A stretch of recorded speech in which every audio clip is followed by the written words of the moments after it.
All right, and welcome back to A Dash of Sports. Last week we did the Big 12 countdown. This week we're going to do the Big 10 countdown. Now, 14 teams. I don't know how they get Big 10, but hey, here we go.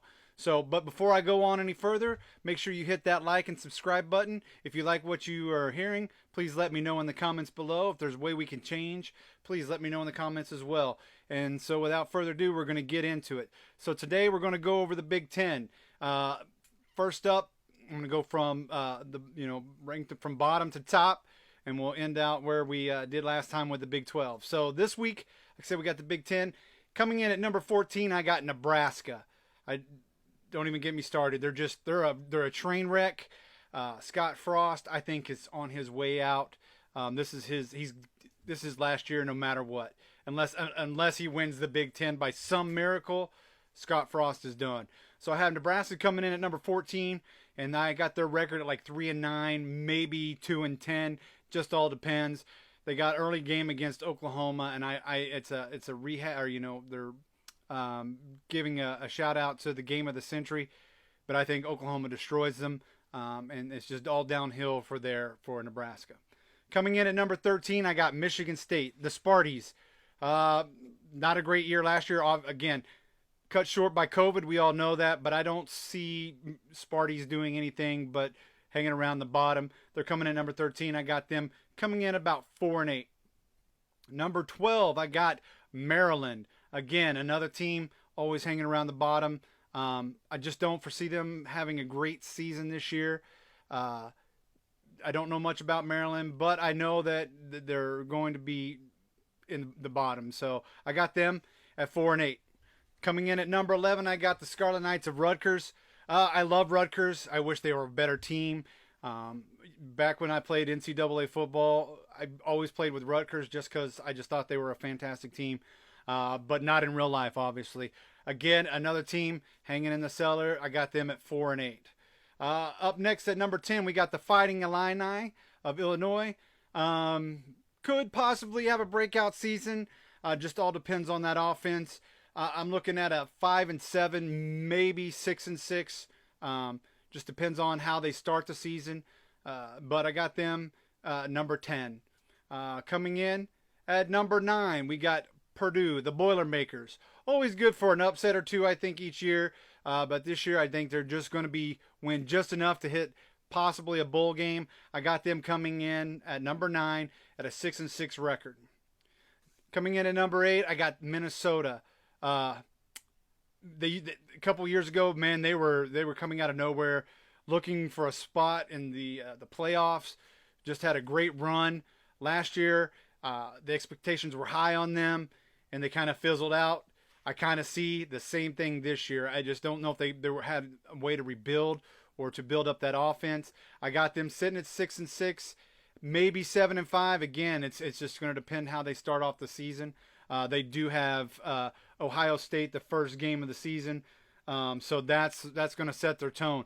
If they, for some reason, some miracle, pull off an upset on Ohio State, maybe, just maybe, my prediction will be wrong. But I got them 6-6 at number 8.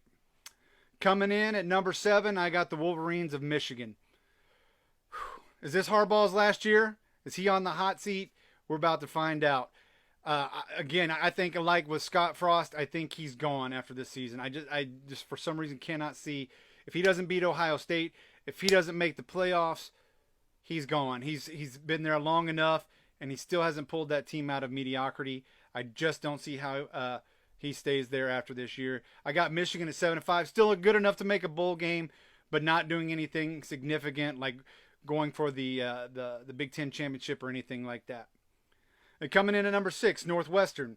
Here's a team that's going to start off hot, man. Their schedule is like probably going to go 6-7-0 in the beginning of the season, and then watch out at the last part of the season. They could fizzle off.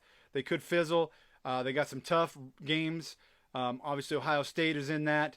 If they can hang with them, it just might be. But I think Northwestern, good enough at 8-4. They're going to go bowling for sure. But I just don't know if they can and keep that magic they had last year. Coming in at number 5, I got Penn State. Again, another 8-4 team, maybe 7-5. Just kind of depends. They got a tough game against Wisconsin at the beginning of the season. Like Ohio State and Minnesota, Big Ten matchup right off at the beginning of the season. That again sets the tone for how their season will be. I don't know if they can hang though. What I do know is I think they're going to pull off a big win over Auburn in the earlier part of the season, and that will keep them riding high to keep them ranked or at least finish fifth in the Big Ten and give them some signature wins, and especially for a bowl game. Up next, I got at number 4, I got the Indiana Hoosiers. Great season last year, almost pulled off the upset against Ohio State. Do they have it in them this year? I doubt it. I do think that they go 9-3, and I do think if they play right, they could be looking at a New Year's game. But they got to play it right and beat who I think is going to be the West, and that's Iowa. If they beat Iowa, then they're going to be sitting pretty for the Big Ten championship game. But we'll see. Up next at number 3, I got Wisconsin. Number 3, Wisconsin. Again, they're playing Penn State. It'll all depend on how they finish that game. If they go in and beat Penn State, they're riding high again. They're going to finish third in the division. They're 9-3, possibly 10-2. We'll see. Another team that could be making a New Year's game, but I don't see them hanging around for the Big Ten championship. At number 2, my dark horse for the entire season, I got Iowa coming in at number 2, 11-1. I think their only loss is going to be to Iowa State. They always play Iowa State and have a poor showing against Iowa State for whatever reason. Then they can go through into the Big Ten and just and beat all the good competitors.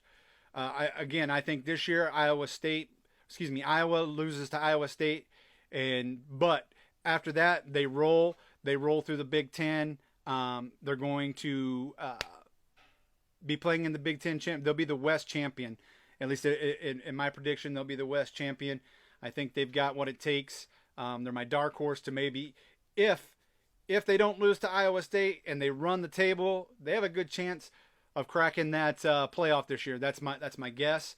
Obviously, they got to get through Ohio State in the Big Ten championship game, but I think that's going to happen, and that's what I got number 1 right now. I ranked Ohio State number 1 in the Big Ten. I see them going 12-0. They just have a pretty cake schedule. If you want to ask my honest opinion, their schedule's pretty cake. Their only maybe possible tough game this year, Michigan.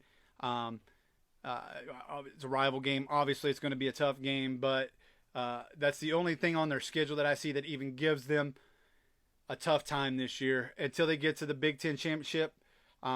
Again, like I said, my Big Ten champion, I pick in my prediction, Iowa. I think Iowa sneaks up on them. Ohio State every once in a while seems to let one of those teams just sneak up and bite them like that Purdue did a couple of years ago. I think it's Iowa's turn this year. We'll see. There's a lot of talk, of the Pac, the ACC, and the Big Ten trying to combine, become a super conference. Does that mess up all this talk? Do they think, they get a big head? We'll see. But I think, like I said, Ohio State runs the table regular season, loses to Iowa in the the Big Ten championship game, and their fate is sealed. They won't make the playoffs because of that. I think Iowa slips in, takes that spot from them, and that's my predictions for the Big Ten this year. Like I said, I think Scott Frost is gone. I'm pretty sure Harbaugh is gone. If you agree with me, let me know down in the comments. If you disagree, that's fine too. Let me know what your picks are for the Big Ten. I'd like to see everybody else's picks. Am I on? Am I way off? Please let me know in the comments. Again, I can't wait for football. Lots of talking going around. There's lots of talk about conferences shifting and things like that. We already know OU and Texas going to the SEC. Do the ACC, the Big Ten, and the Pac-12, do they combine to make a super conference? Lots of things going on, and that's what I love when it comes time to talk about college football. So let me know what you think. Remember, like and subscribe. Also, if you're a subscriber or you haven't subscribed to the channel after you see this, but you've subscribed, go check out my week 1 college football predictions.